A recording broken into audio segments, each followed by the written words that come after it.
Welcome back to Earth Station Trek, a show where we trek from the early days on NBC to the future on Paramount Plus and everywhere in between. I'm Charles Kelso, and it's my privilege to introduce the Earth Station Trek crew, Keith Johnson.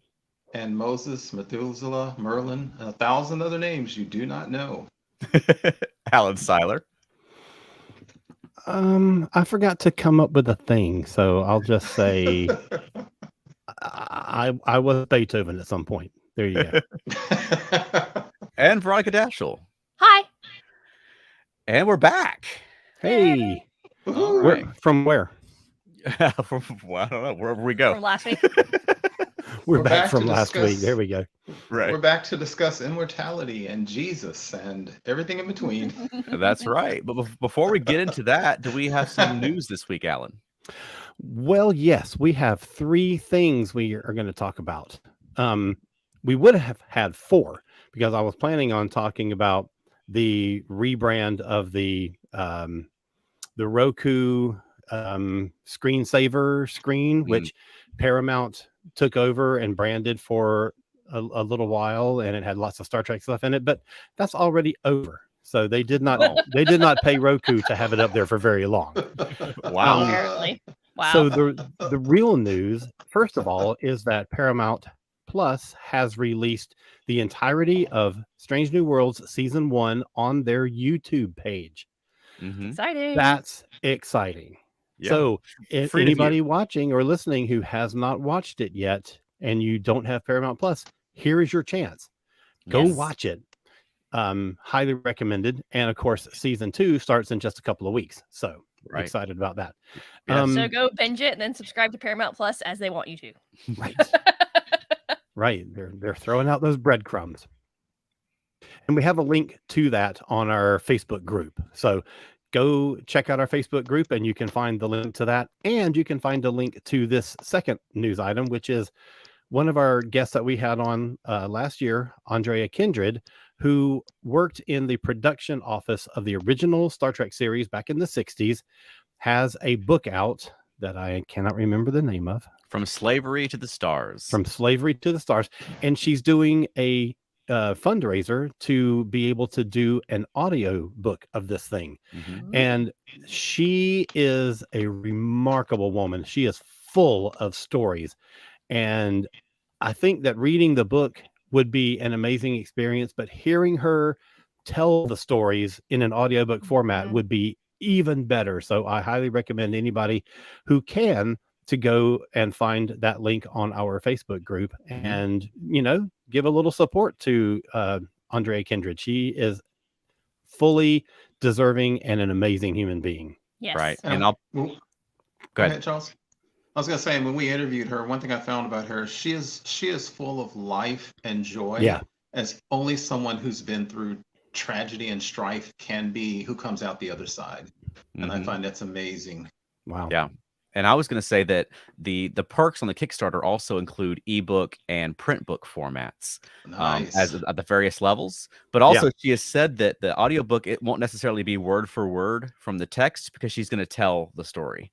And Nice. so Okay. Wow. it's worth it to get multiple formats on this one. Absolutely. And Absolutely. I do like that because, if you have multiple formats, then why make them exactly the same? So, Right. and she is such a natural storyteller. She Absolutely. just can spin a yarn like nobody. And so I think that this is going to be an amazing experience. Mm-hmm.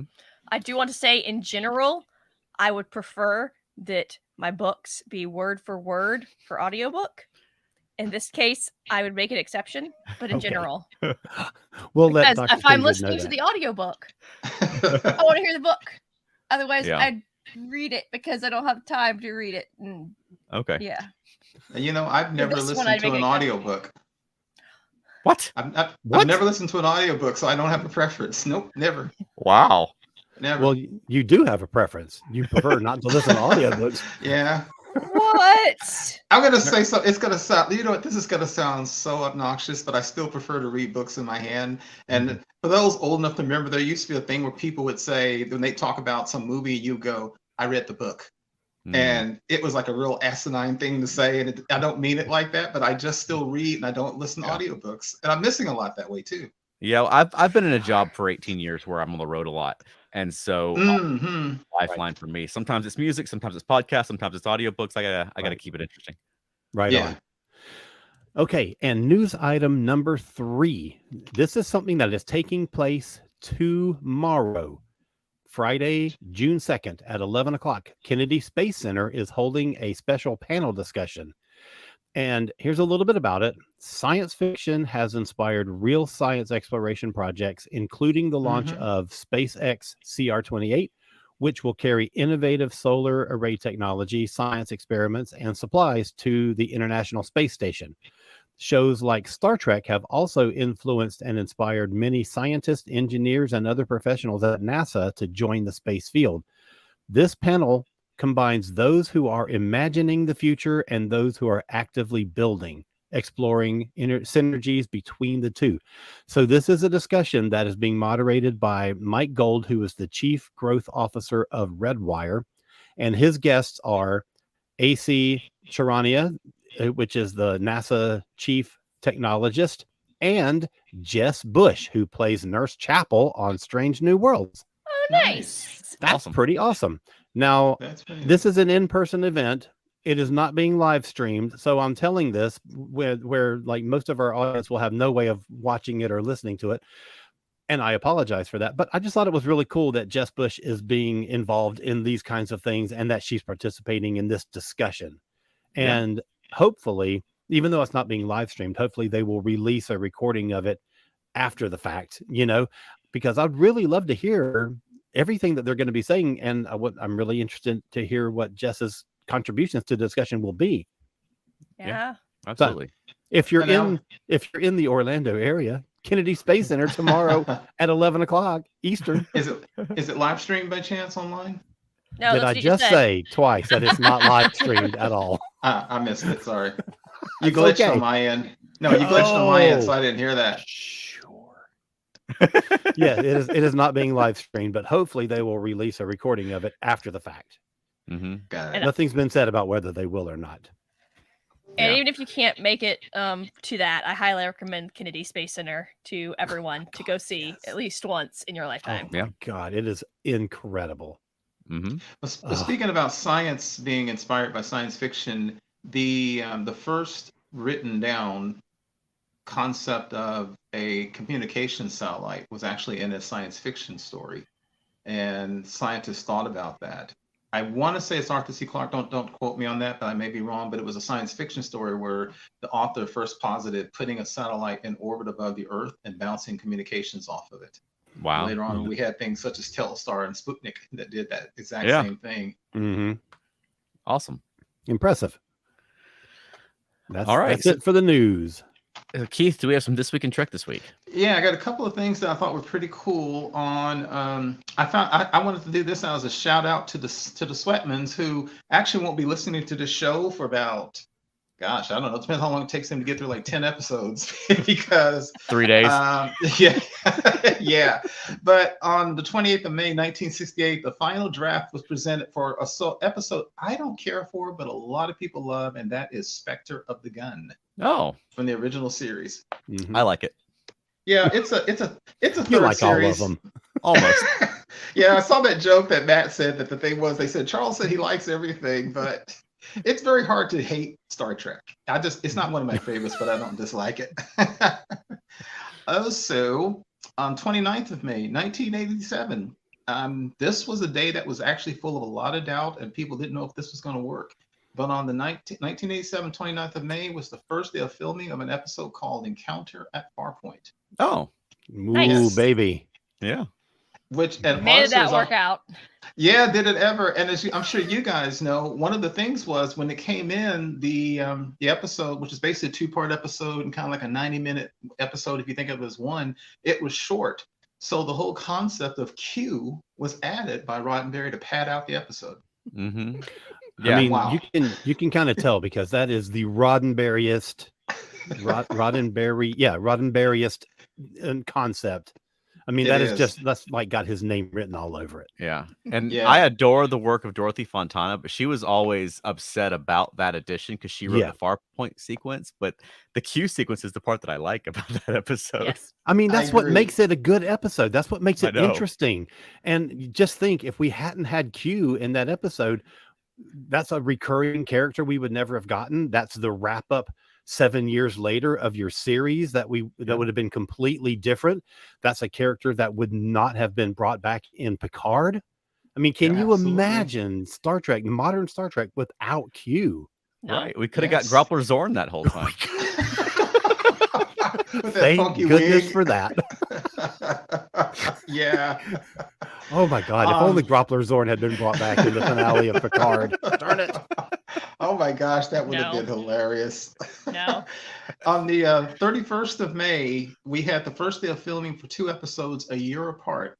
And 1968 was first day of film of Who Mourns for, and I still have to pronounce this part. Is it Adonais? I think it's Adne, but Adonai. I don't speak Greek. Yeah.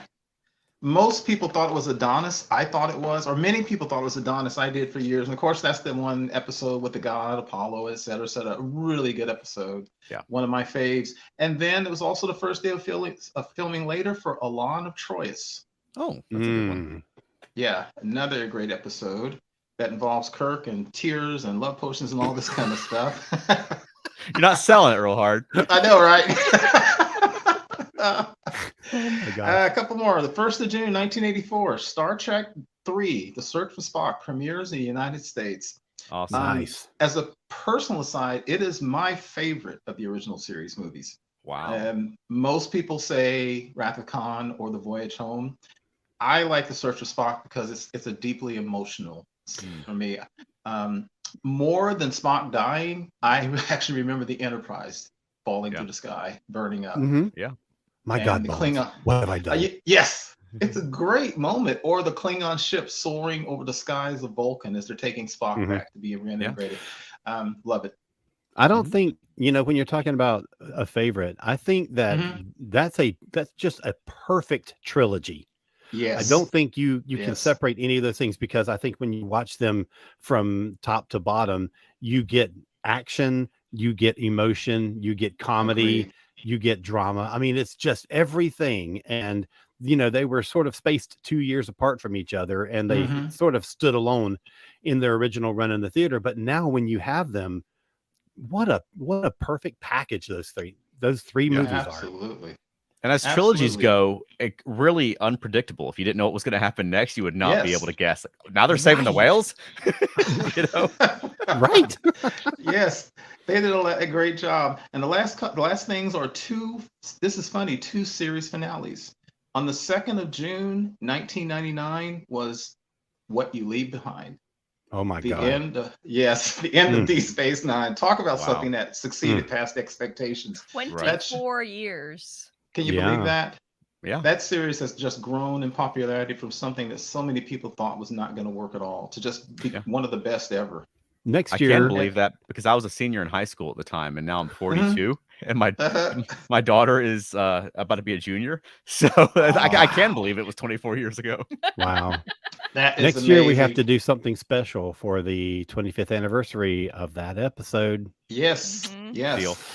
And then the last thing on the 3rd of June, exact 30 years before that last series episode, was the infamous episode Turnabout Intruder. Oh the dear. last episode of Star Trek, the original series, to be aired on television. And I can't wait to see the Sweatman's review of that one. I will say DS9 had a stronger finale. Yes. Yeah, I think so. It had an actual finale. Yes. Exactly.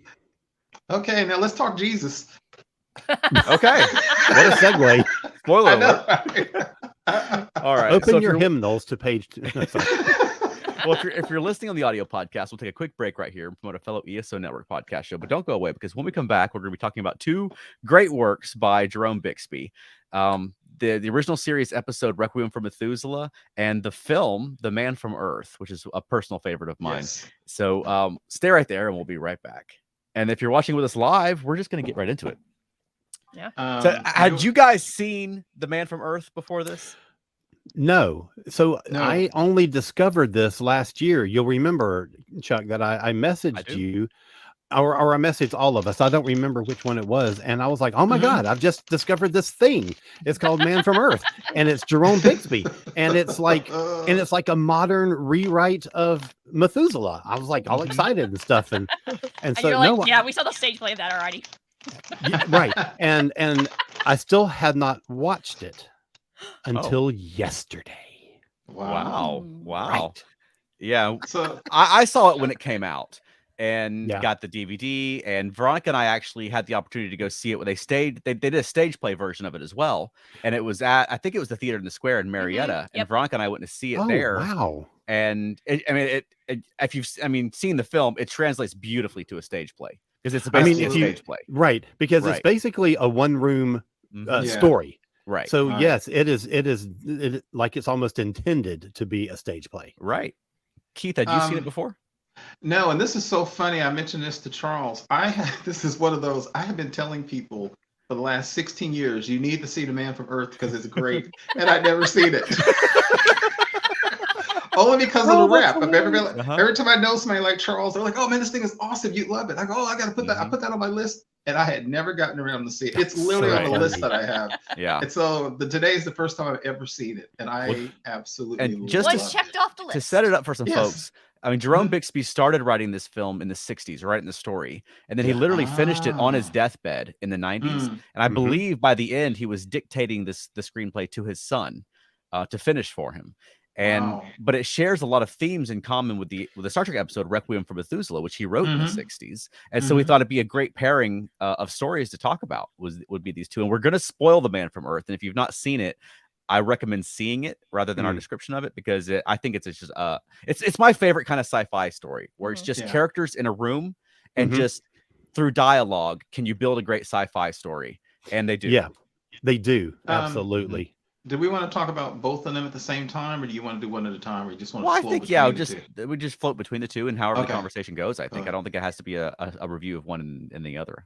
Speaking of you guys saying that it's the best kind of science fiction, you know what it reminds me of? Not so much as the best episodes of Twilight Zone, Outer Limits, which are themselves, of course, Right. basically like good dramatic stage plays. Yeah. Right. So much of Twilight Zone was powerful with just a couple of people talking in a Mhm. room.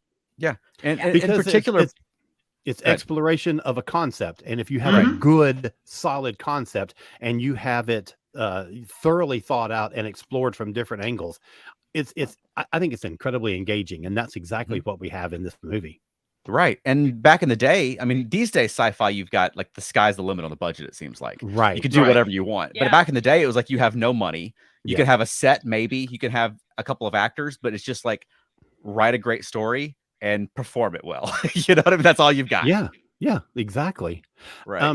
Before we get too into it, though, I do want to say that other than Jerome Bixby, this film does have other Star Trek connections It in does. that it Yes. stars Tony Todd and Mhm. Billingsley. John Yes. Billingsley. John. What? Mhm. John Billingsley? Isn't that it? Yep. Yeah. So, Yeah. yeah. John So Billingsley, we have Dr. Kern Phlox. and Dr. Phlox, but Mhm. it also it like doubles down on its sci-fi cred by also having William Catt, the great American Yes, hero American hero. himself. I know. Veronica, tell us about the greatest American hero. Yeah, do it. Huh? She has Ooh, no she idea what perked it up. is. Oh, Oh, I discovered listen. when we rewatched it this week that she has never heard of the greatest American hero. No. oh my Or gosh. maybe I haven't forgot it. I started because singing the that's- theme song and everything. oh my Oh, you gosh. don't even know the song, Veronica? The Look is what's happened to me. One of the greatest Awesome. theme songs ever. Yes. It's such a great show. Although it frustrates the heck out of you when he just every week he flies and he's like, he can't get his. It's a Right. great show. Anyway. You know, the thing about it, which is interesting, is I was watching The Man from Earth, and it pulled me in the more the show went on. Mhm. Just like the people, the more he talked. Yep. And again, like you said, the absolute spoilers. When he got to the point where he said he was Jesus, Mhm. that could have been corny, but it wasn't because it was powerful. And what I love, and this can offend some people, what he basically was talking about religion and how people graft all their beliefs and their needs and their mysticisms onto religion, and how he was really just trying to give a simple talk. and the Mhm. next thing you know, he's walking on water. He's resurrecting the dead. Mm, And right. I thought it was interesting that one lady, Edith, was about to lose her ever-loving mind. Right. And Mhm. I thought, and she's the kind in the right circumstances who would have killed him, Mhm. because that's what happened to the people in the Bible, the very Bible she's quoting. Yeah. Yeah. The Apostle Stephen was stoned to death for saying that he knew God and Jesus. And the Mhm. way she started acting was, I thought, wow, that's Yeah. scary. And you're right, it could have been a very corny thing to find out. By the Mhm. way, I was Jesus. I didn't mention that, guys. But I mean, he was almost regretful about it. Yeah. He's Yeah. almost like because he did what he felt like he was trying to do a good thing, and then spent 2,000 years watching the repercussions of it. Right. Yes. Which is Wow. it's just a phenomenal thing to think about. Mhm. And it's just it was just a great sort of challenge for the brain to imagine this guy just living through essentially the entirety of human history, just from a person's perspective. Yes. Something that I found, and this is on the point that Keith just brought up, what I found interesting as a difference between the two different scripts is that in the first one, they don't really get into too much into the religion aspect, but Right. he said that he was Brahms, that he Mhm. was it Van Gogh Methus- in the episode? It was Da Vinci. Da He was Vinci, Da that's right. Vinci, Brahms. He was Methuselah from the Bible, Mhm. the longest man who ever lived, supposedly. Right. Right. So, but in this one, he has a painting, and Mhm. he plays a Beethoven piece. He Mhm. never claims to have been those people. On on the other hand, he does claim to be like the Right. most, like the fulcrum around which history Right. shapes. I mean, it's really interesting. But I really enjoyed the fact that everything that he said, was from the point of view of the script, was researched, there were explanations for it all. It made Mhm. sense, Yeah. to Mhm. the point where the overtly religious lady in the episode, in the movie, Edith. eventually could not refute it. Now, Yeah. I want to save the ending of the movie till later. Okay. I want to talk Yeah. about that last, because Yeah. Yeah. that's an incredible moment. Mhm. Mhm. Yeah, But and go ahead. at one point, we know that if John is Jesus, and Flint said that he was Lazarus, so they met. Well, it was an interesting thing. Now, this would be 100% doing that thing that I don't like people doing, connecting stuff. John Yeah. said he met a guy once that he thought might have been an immortal, and that Yeah, guy that's thought Right. he what I was was gonna say. immortal. Yeah. You Yeah, could it always, could've been- you could always flip. It could have been him. Yeah. Yeah. One thing I thought was interesting is I did a whole thing when I was taking notes where I kept like I did what Alan just said, talked about, was I contrasted Requiem for Methuselah to this one. One of the things I found, and I don't know if it's, well, John is actually older than Flint, but what I Mhm. found interesting is John seems just very practical and Yeah. very, just kind of very accepting of humans. Flint is what I think we might call a misanthrope by then. Yeah. He's tired of humanity. He talks about the barbarism of people. That's why he bought his own planet. He doesn't want to be bothered with the human race anymore. John just Mhm. seems a lot more practical with stuff. But I also find very interesting, John said that he had 10 college degrees.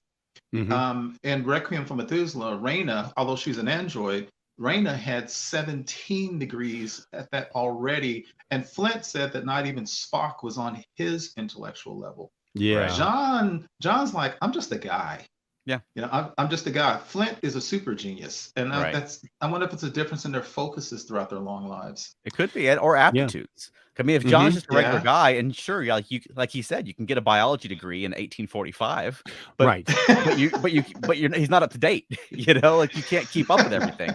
Right. And I Yeah. thought that was a really interesting point. Yeah, I have Mhm. 10 degrees or however, but I didn't get them at the same time, and I did not get them yesterday. Right. Yeah. So knowledge in different fields doesn't really have any application. Yeah. Mhm. That was really neat. Yeah. Whereas Flint has gone Yeah. beyond even Starfleet and Federation technology, because Mhm. when you can take a 1 million, what does Scotty say? The Enterprise is 1 million gross tons. You can take a 1 million-ton starship and make it into a really cool model on your table. That's some serious technology, Right. which I It would absolutely love is. to have. Yeah. Yes. Yeah. There was they really focused on Flint in the moment where, like, really the Mm. turning point was for him was when Bones said that the plague on the Enterprise was like the bubonic plague, Oh man, and you I get love Yes. that scene. and because he's been there, you know, and Mhm. that's when he Yes. agrees to help them. Mhm. But I mean, both John and Flint both lived through that, and you know, had those memories. You know, Mhm. Yeah. Yeah, and I noticed real quick. I noticed Michael Phillips said you hadn't seen the film. Michael, we are spoiling the heck out of Yes, we The are. Man from Yes. Earth, and also watch it anyway. I wanted to mention Wayne because Wayne yesterday when Wayne and I are texting and Wayne said you haven't seen it and I said no and he's like you're gonna love it and I said Charles is like I can't believe you haven't seen this thing. Yeah. Yeah.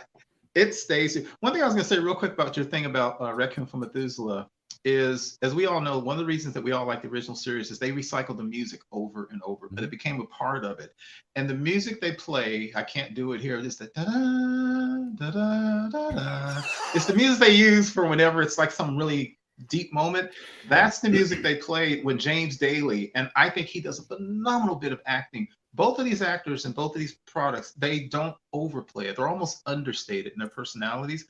When, as you said, when McCoy talked about the play, there's a scene where James Bailey closes his eyes and he does his head like the pain. And he just goes, the rats, the rats. It's an incredibly powerful scene. And as you were saying earlier, Charles, when they asked John about that one thing, he did not want to talk about being Jesus. He was like, I do not want to go down this path. I know, because I'm sure that man has had this. How many times in his life has he had to escape somebody trying to kill him for saying that? You know, Well, but he or hadn't said being it that. before. Right. Well, sure. He doesn't tell people. No. I can see But why. yeah, but he was one of those like, oh, I should have seen this coming. I should not have done this. This is a bad idea. Let's do something else. Right. Especially with Edith in there. But it's a great setup in The Man from Earth because the whole thing is his friends who are all university professors in different fields. They're all experts. One of them has just written a book. Yeah. And he poses it as an intellectual question. You know, you Right. can't disprove what I'm saying. And it turns into sort of an exercise for them, except for he's taking it too seriously. Yeah. And you know, they get a little concerned, but it's a great, I don't know, it's just, I just love the interplay of the film and how they just build a story just through conversation.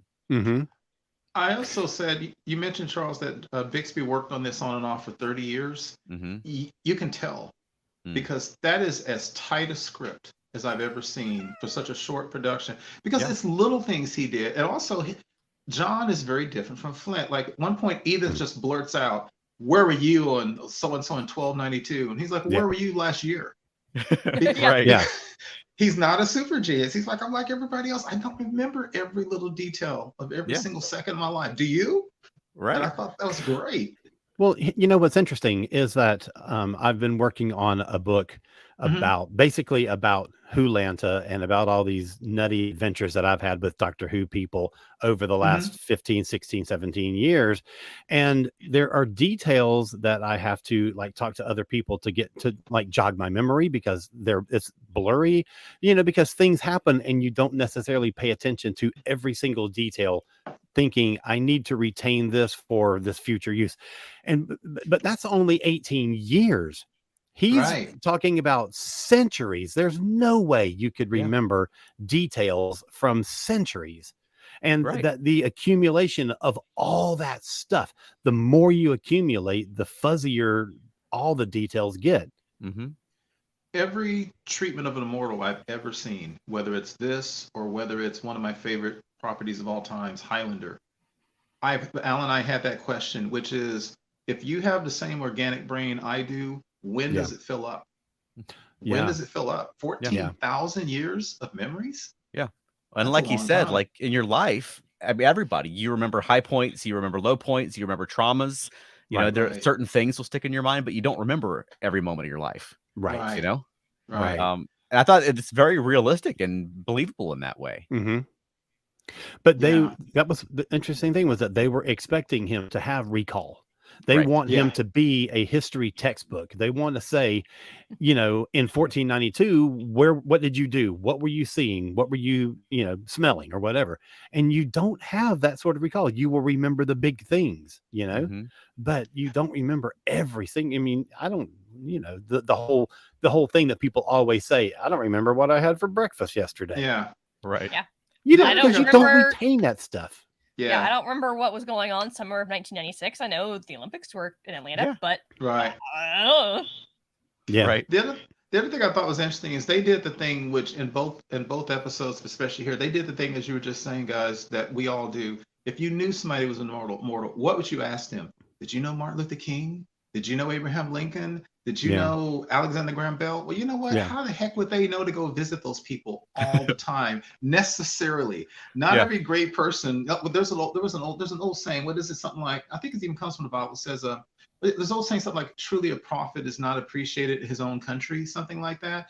There's a whole bunch of famous people that they might have been kind of known at the time, but they really weren't appreciated until history.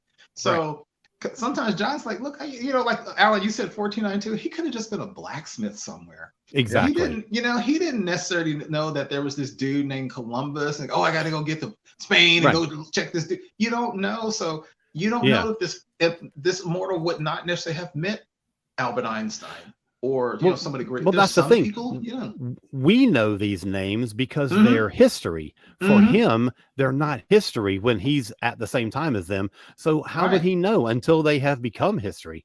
I want to get a comment from Michael Phillips, because this is something that I've been thinking about as well. Hey, Michael. He says, reminds me of a character called a Shielder, who eventually referred to herself as me. From the 9th series of Doctor Who, she had a whole library of memoirs because she couldn't remember all the stuff that had happened. And it was interesting that they portrayed her as all this, like she would have to go to a book that she had, like she would write down things in order to remember them. And at some point, you don't really remember the thing that you're trying to remember. All you remember is the text that you wrote in that book. That's a very interesting point. So to what you're saying, and I think that's a fascinating thing. I know we've all through science fiction and fantasy, we've all read a billion different treatments of immortals. And to what you're saying, Alan, there are some treatments I've read where that's exactly the case. After some point in time, that immortal's brain fills up like ours does, and they kind of don't remember who they were. Others, there's something like in Highlander, there's some kind of the energy that makes them immortal seems to give them perfect recall, because they don't forget anything. But I think it's fascinating like that, because one of the things also that John said I thought was interesting, they were saying little things like, when did you first see the ocean? When did you do this and that? And again, he's like, I just started traveling. I didn't know anything about oceans and something special. One day I saw this body of water and that must be what an ocean was. And I thought that was, again, there was not these great moments in history where he was always there or significant thing. He was just, I just lived. I'm just a guy. Yeah, he was a farmer. He was a whatever. Yeah. And you talk about the sort of stereotypical immortals, and I think Flint falls more into that category. I agree. I mean, Flint's a super genius with crazy inventions, living in a castle, away from trying to develop a robot to love him. With that cool costume. Yeah, whereas John's just a dude who's just been going along living his life. He's just lives for about 10 years and then moves on and is just trying to keep on going and doesn't know what it's all for. And And also to follow up on that, Charles, I found something very interesting. Flint specifically said he was stabbed in the heart, and the heart instantly healed himself. So now there's another thing I've always loved, and I even thought about this as a kid. Star Trek was so sophisticated. They mentioned that when Flint left Earth, his immortality left him because, as McCoy said, the complex fields in which he was created. That's an interesting concept, because they also use that with the companion, where she couldn't leave her planet for more than a few days because something about the essence of where she was created, the energy fields, keeps her alive. But very interestingly, we know that Flint would have survived a gunshot wound to the heart because he survived a sword to the heart. John says, I don't know for sure if I'll recover from that. And to your point, also, Flint told Kirk that he had twice his physical strength. So he was also superhuman on top of being immortal. Of course he was. Yeah. Why not? Yeah. Yeah, the great thing about John is just like I don't know. Like he's not like I'm not an expert. I'm just still alive. Right. And that's the interesting difference between the two different scripts. One has to conform itself to the Star Trek formula. So it has the girl who lives alone and has never experienced this thing that you call love, and all that stupid stuff that I can't stand. And the whole competition between Kirk and Flint over the girl's feelings and blah blah blah, and then the revelation that she's an android. And it's like, Stay out of Without that, you could have Mhm. had a script that investigated some of the concepts a bit more. And it did do a great job of exploring some of that stuff. And certainly through the use of the sheet music and the painting, where Spock, it sets up that mystery where Spock is like, these are the genuine article because Right. I am Vulcan and I know everything about human history somehow. What is he And ever? I can recognize, you know, Brahms's handwriting, and I can recognize the brush strokes in the Da Vinci. I Yes. know, and and so it's interesting that they use those things to set up who this person is, this Flint character, Right. who th- had been those things. He had done that painting. He had made that sheet music. Right. So Well, it's an interesting way. It's an interesting opportunity to look at like a young writer who has an idea yeah, and then Yeah. revisiting those themes 30 years later when he's had more time to think Yes. about it. yep, You know? And what's interesting is that's a very good point because Jerome Bixby, in a lot of ways, he kind of demystified the immortal with John, as like you guys were saying. Flint was superhuman, super genius, all this kind of stuff. Lived in the same castle we saw from was that Rigel from the Originally, Cage? it was. They Yeah. made a new one for the remastered version. Yeah, Right. built a Right. robot composed of what, Nomad, and looks like a colander from the kitchen a or something. colander, totally. Yeah, that Yeah. you can see bouncing on the string. But I Well, you love know, it. Five. it's handy because in case you want to make a little spaghetti, you can just flip it over and strain it, and then it goes back to processing ore for you. It's Yeah. Yeah. totally handy. Mm. I'm going to get this comment from Michael. I actually wonder about the memory thing though, because a lot of Mhm. memory failure as we age is caused by inflammation. But if we were immortal, maybe our memories would be better. We don't really know. Mm-hmm. That's Well- interesting because there's that physical component that John might not have experienced. Well, there's two Yeah. things, Michael. There is, and I agree with you. There's the degeneration of the actual neurons that give you your memory, but then there's literally just capacity.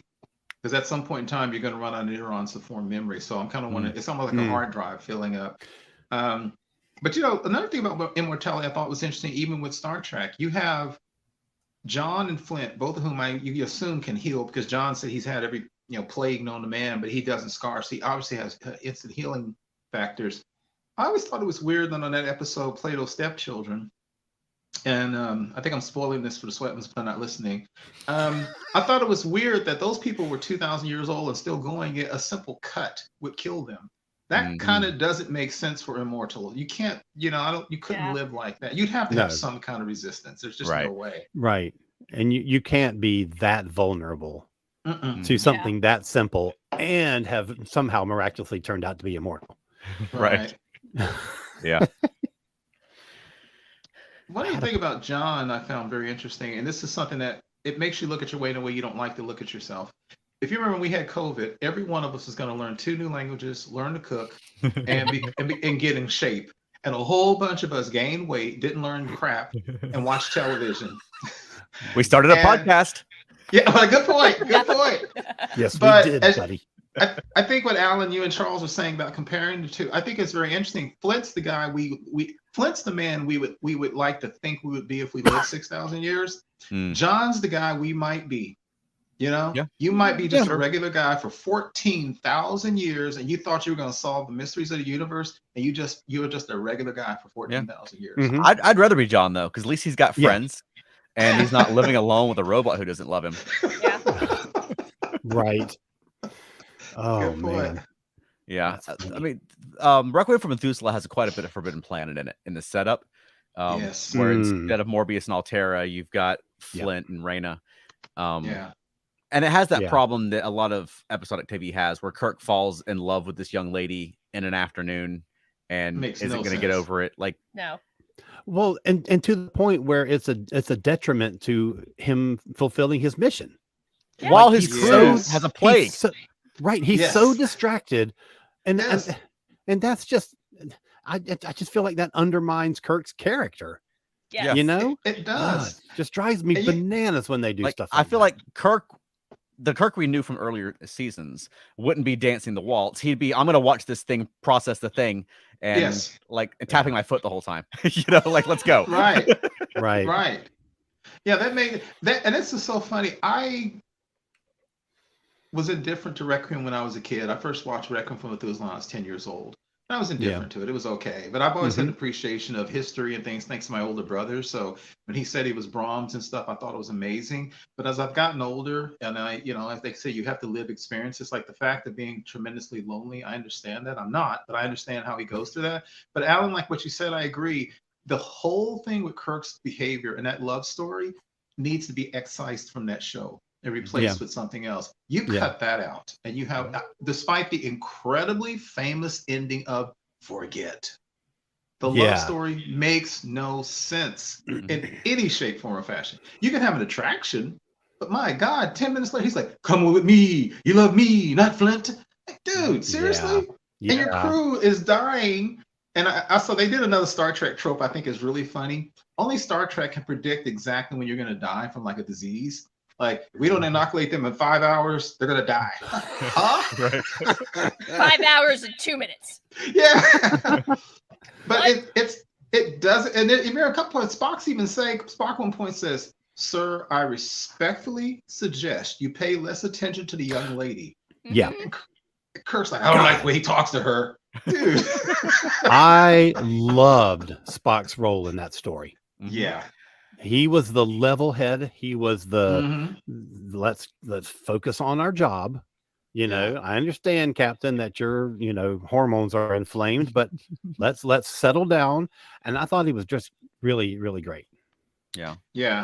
I don't know how that got through the script, making Kirk like that. Because you're right, Alan. That is literally the least Kirk like in the entire series. Nobody cares about that at the time. What they want is sensationalism. They want that interplay between man and woman. They want that like humanistic exploration of love kind of thing. And it's not about continuity of character. It is to a point, right. yes. Well, they would also tend to write the Enterprise crew as if they were sailors who'd been at sea and hadn't seen a woman in however long. When like a third of the crew is women in miniskirts, right? Right. But they're the same women every day. We need new women, right? Let me get this comment from Michael real quick. Did you guys see the Sandman TV series? They had that whole episode with Hob Gadling, where he lived for centuries, and no matter how bad things were, he still wanted to keep on living. I did not see that. It's a good show. I have had, I don't know about y'all, I've had this conversation with my wife, and I have said, I would like to live forever. Honestly, I'd like to live a couple thousand years. And my wife immediately says, no. Yeah. Immediately. She's like, no, I wouldn't want to see my friends and family die. And I'm like, but then I can spend a century in North America, and then I'll live in Africa for a century, and then I'll go learn French and all this stuff. She's like, no, one life is enough. And I thought, and honestly, you think being the son of a preacher, I'd have a much better relationship with death and mortality. I'm like, nah, I'm gonna keep on going. And it's so weird how some people are like that. Yeah. I think it's quality. Yeah, I enjoy being alive, and I don't think being dead, I don't think is going to be anything like my existence. But I heard like the transition can be rough, so I'm not looking forward to that. Exactly. I would put that off if I could. I'd be okay living for centuries. I think I'd be. Yeah. I mean, who knows? But I think I could. But we might. Okay, so here's another thing. If John is immortal, why did he age to 35 and then stop there? I don't know. Because that's how old the actor was that they hired. I mean, what if he aged to 98 and stopped there, and he lived eternally as a frail old man that can't quite function the way he used to? See, that's the thing. I would not want to live that much older than I am now. Like a little bit older. No. That's always handled in so many different ways. In the Highlander series, your immortality, which you have, does not activate until you're killed. And so there's been some episodes of Highlander, Alan, where there was one dude in an episode of Highlander, he looked like he was about 75 and he was immortal, because he was killed when he was that old. And there's one really weird episode, which you don't see a lot, but there's a kid who's about 12. He was killed when he was 12, but he was immortal. And he lived like, was it Kirsten Dunst in that's Interview with the Vampire? That's exactly what I was about to say. Yep. Oh yeah. Good point. But I mean, Flint appered to be, he had gray hair. Yeah. Like he wasn't a young guy either. I don't know if how long he's looked that way. I But- wondered that too. Did he start aging when he left Earth? Is that the thing? Or are you right that he just reached that age on Earth? I don't know, but you think he would notice that if all of a sudden he had gray Yeah. hair, like, oh, something's different, you know? Yeah. But, Okay. go ahead. Good. No, you go ahead. Well, I was gonna say the interesting thing that they added for the Man from Earth was Mhm. the perspective on religion, because he's Yeah. lived through Yeah. from the early Yes. shamans who realized that if they explained what the stars were for, they could get a little more food, all the way up through modern organized religion. And he said he's done that before, Yeah. you know, Mhm. to get by, which Yeah. I think is a really interesting perspective on. It goes back to just living through the entirety of humanity, you know, the Yes. entire human Yes. story. And he's like, well, no, Moses was from an earlier story. Yeah. You know. Oh, and it is. It I is. I have a really unique position. As I said, I'm the son of a minister. My late father was a minister, so I was raised in the church, traditional church. I still believe in God. I still consider myself a Christian, but my views are just way different from most people's. And I really acknowledge, like, the story of the flood. That is not the first Mhm. telling of the flood story. Right. Absolutely, it is not the first telling, and that really freaks some people out. And I Mhm. noticed the more he talked, the more Edith, she started yelling, "Blasphemy! This is blasphemy!" I have no problem with what he was saying, because I think Jerome Bixby did a really balanced job, because he did show all respect for the Buddha Yes. Mhm. and for a lot of what we would call spiritual beliefs. Mhm. And he didn't even he wasn't even knocking Christianity. What he was knocking was humanity, and that's Yes. a different thing. Yes. You know, Yeah, and the way people use religion. Yep. absolutely. Yeah. Right. I have a good friend who told me years ago, and I thought it was one of the wisest things I ever heard. He said, "Keith, Jesus did not intend to make a religion." Mhm. And it took me a while to process that, but I thought John made the statement. He said, Mhm. you know, Buddha and Jesus, was it Buddha and Jesus before he told me it was Jesus? He said Buddha and Jesus would either laugh or cry if Mhm. they'd seen Yeah. what was done in their name. Yep. I love that. I Yep. love the bit where he said they're asking about the Sermon on the Mount, and he was like, "Well, it was up on a hill one time. Not a lot of people stayed." Oh my God. Dude, I know, that was so funny. It's like, I'm hungry. Hey, I got a little fish and some bread left. You want some wine? Right. And then 100 years later, it's like, oh, and the food never ran out. It was awesome. Right. I love the science part where he literally said he was already immortal. And this is actually true, and I've heard this before. When you're traditionally taught in traditional Christianity, you were taught that Jesus had nails through his hands and his Mhm. feet. Well, first off, you can't do that. You can't suspend a body like that. And typically what they did was they nailed them through your wrist if they did it like that. But even then, they'd have to tie you because you'd suffocate really quickly. And I love when John said, they tied me. I slowed my body processes down so that I appeared to be dead. Mhm. I healed, came out of it. And I thought this was so awesome. It's funny and dramatic at the same time. And I tried to sneak Hilarious. out, and they caught me. And he's Yeah. like, oh, crap. Like, Jesus came back from the dead. Now, as a good Christian, I should be ashamed to even laugh at that. But wow. That is amazing. I don't get offended at that, because Yeah. religion and spirituality are two different things. Right. Mhm. Totally. Michael Phillips makes the point that Noah was inspired from Epic of Gilgamesh. Mm-hmm. Mhm. Yep. Absolutely. And There are- every Yeah, there are flood stories in pretty much every culture. Mhm. That's true, Alan. That is absolutely true. And there's a kind of a Tower of Babel story, and every culture has an original sin story. Mhm. I'm sorry, There you Veronica, go. but most of the time it was the women. I mean, that's just the way it was back in the day. It was always a I'm so woman's sorry. fault. Because the men were writing the books. That's not Yes. very different than what I know. So not surprised. Okay. Yeah.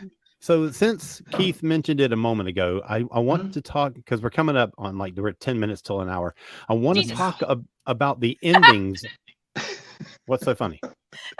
I was shocked that it was 10 minutes, so I said Jesus, and then I was like, hee hee. That's what Alan's talking about. Yeah, so she blurted out, Jesus.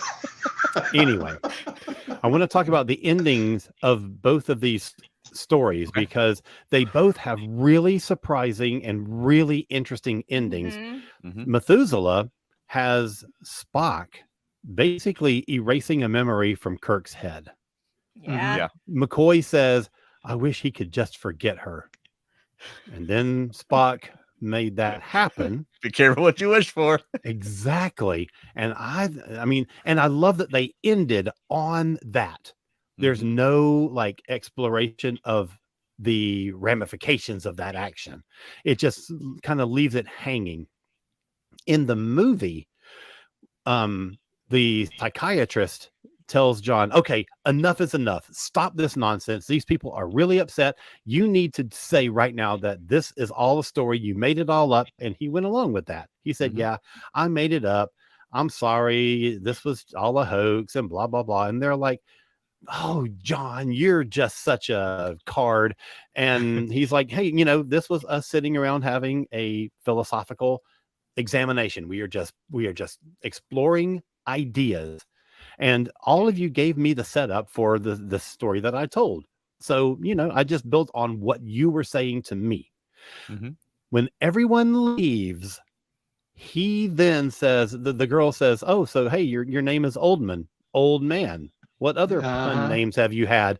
And he says, oh, I've been, the last name Young, and I've had the last name or whatever. And then he said, and then when I was teaching at Harvard, I was whatever the name was he used. And John like T. Boston Party. Tea Party. Yeah. Party. And the psychiatrist stops. He says, what? Yeah. Harvard? You were part. So he believed because of this offhanded comment.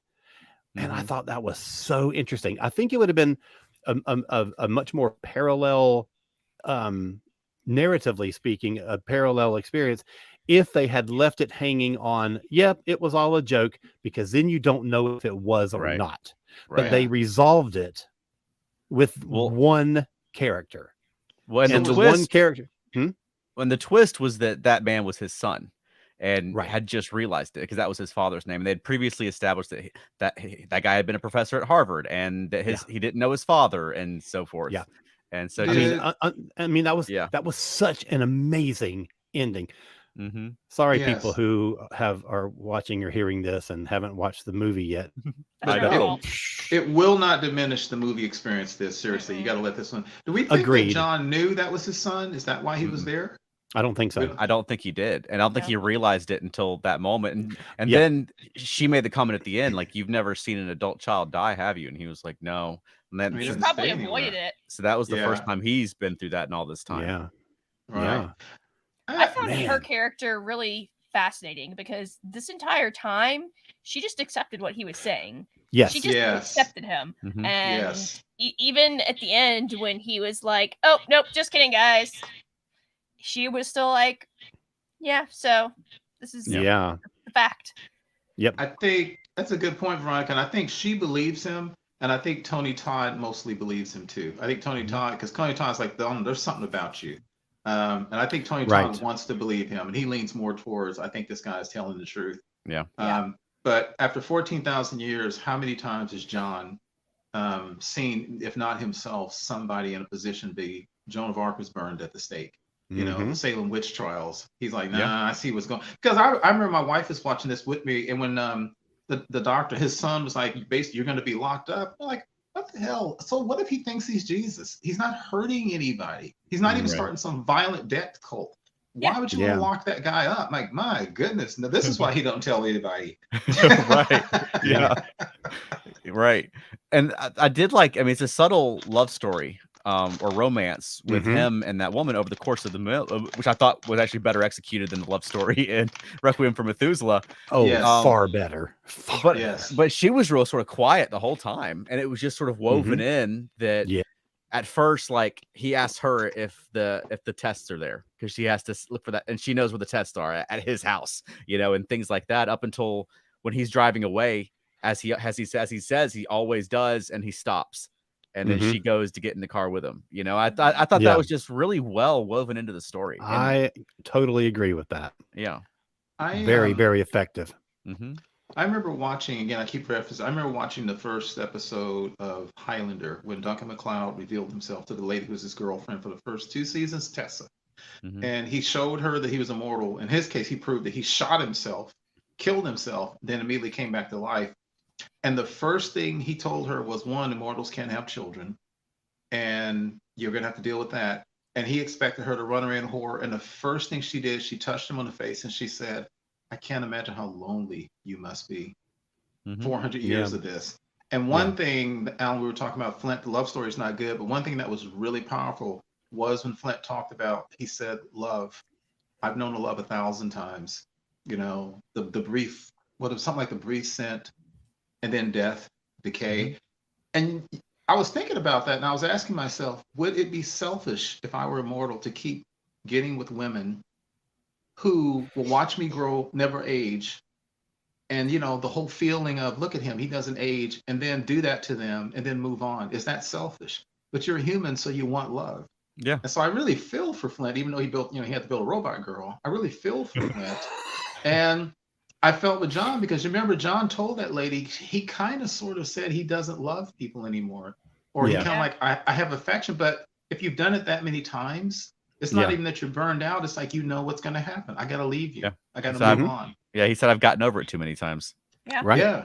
Yeah. And you got two choices. You leave them before it happens, or you stay with them and they get older and they watch you not get older. Right. And then they start feeling bad and then they die. Right. So some people say, and that's what my wife was talking about when she said she wouldn't want to be immortal because of those things. The cost. Right. Yeah. Michael says, of all the women Kirk fell for, he fell quicker and harder for an android, and it only took a couple of hours. That made no sense. Yeah, we said that. I mean, at least on City at Edge of Fair with Edith Keeler, he was on their Earth for, we think, weeks or even a couple of months. We don't know for sure. And then what is it, on the Paradise Syndrome with where he became Kirok? Yeah. He was on that planet for a long time, and long enough for her to get pregnant and stuff. He had also lost his memory. Those made sense. Well, and Edith Keeler was charming, and you could see why Kirk would be interested in her. Right. You know? Right. This one, there wasn't any of that. Yeah, she was very naive. Well, and there is an allure in that. And she was sort of a mystery, and that's something that you want to, you know, crack. So I can see, you know, the attraction, but but come on, the level that he fell, come on. Yeah, and especially given the circumstances. Yeah. Right. Yeah. Right. Yeah. Absolutely. Well, the one thing I was going to say real quick. The one thing we're up on the time. I did love James Daly's performance in Requiem for Methuselah. Oh yeah. There's just both he and John, again, there's just a low key way, and you can kind of believe this man who's seen everything, done everything. You know, I loved it, and I actually like, is it Louise Sorel who played Raina? I love her performance because she has kind of, and I don't mean this as an insult, she has kind of a low key palette, like she's underacting, and it works when you realize what she is. Right. Yeah. Right. You know, it kind of works. Yeah, totally. Awesome. Any final thoughts before we wrap? Everybody go watch it. Even though we totally spoiled the ending. Yes. Yeah. And don't watch the sequel. The sequel's terrible that some other person wrote and they shouldn't have. Yeah. Thanks for saying that. But stick with The Man from Earth. It's fantastic. If you ever get the chance to watch it on stage, the stage production of it, we love. And it, like I said, it translates beautifully to a stage play. I bet. And yeah, I'm sorry for anybody who spoiled it, but it's on who we spoiled it for, but it's on Tubi, and I think it's on YouTube, and it's on Amazon Prime. Like you can watch it. All those places, Freevee and all Voodoo those Free, right. Yep. Yeah. Excellent pairing too. Well, next week is our 120th episode. Yes. So we'll be talking about the 120th episode of all the Star Trek series that made it that far, which is Next 3. Gen, DS9 and Voyager. Right. Yep, and I don't have the list in front of me. Do we have the list handy for folks? Not handy, what episodes we're going to be talking about? Okay, but well, we will post it in the group. That's right. So it's going to be a big week for us. Yep, and we don't have very many of these left. We've been going since we started this podcast. Yeah. We have 140s and 160s. That's right. And then with the same 3 shows. That's right. So that should be a fun week. And then the week after that, we've got Strange New Worlds is back. Yeah. Awesome. Yeah. So excited. Hey, on our way out, I want to ask a one-word answer for each of you. Would you want to live as an immortal? Yes. Yeah, I'll say yes, and then I might change my mind in 1,000 years, but we'll see. It's unanimous. Yeah, it beats the alternative, I guess. Yeah. As long as they don't age. That I want to see. Good point, Veronica. As long as they don't age. I agree with you, Charles. I could see myself being like Flint, though, and just being tired of Earth. Like I'm done with you people. I'm already like 50% of the way there. Right. Wayne is on board, man. He's wanting it too. Good. All We right, have a lot of episodes cool. left then. All right, Wayne, we'll go colonize Mars together, man. Right. I think you're going to need somebody to help you with that. Yeah. In a long time. We ain't there Anyway, yet. on All right, that Alan. note, Where can people find more of you? go look for my other 2 podcasts. One is Modern Musicology. We just did an interview with Ricky Byrd, who was in for 10 years in the classic lineup of Joan Jett and the Blackhearts. He's a solo artist now. He's a recovery coach, and he's had an amazing life. He's played with everybody in the world. And their next episode is going to be an exploration of the music of 1983, all those amazing albums that have 40th anniversaries. My other podcast is Doctor Who A to Z, and our next episode is going to be talking about one of the Matt Smith episodes, Cold War. There you go. And how about you, Keith? You'll find me on Instagram and Facebook and Twitter.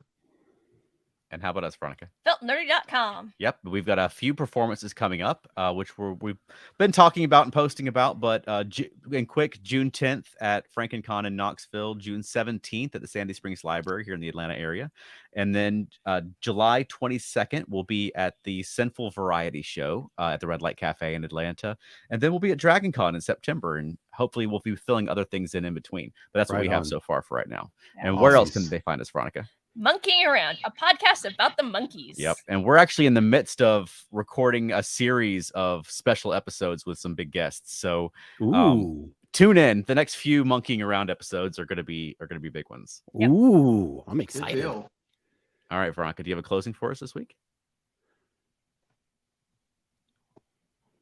Once again, complete surprise that she's being asked. My memory is terrible. He's only done this 119 times. So if Veronica were Mortal Charles, she would go, "Who are you?" Right. Yes. All right. Well, thank you for joining us, everybody. Thanks, guys. All right. Take care, y'all.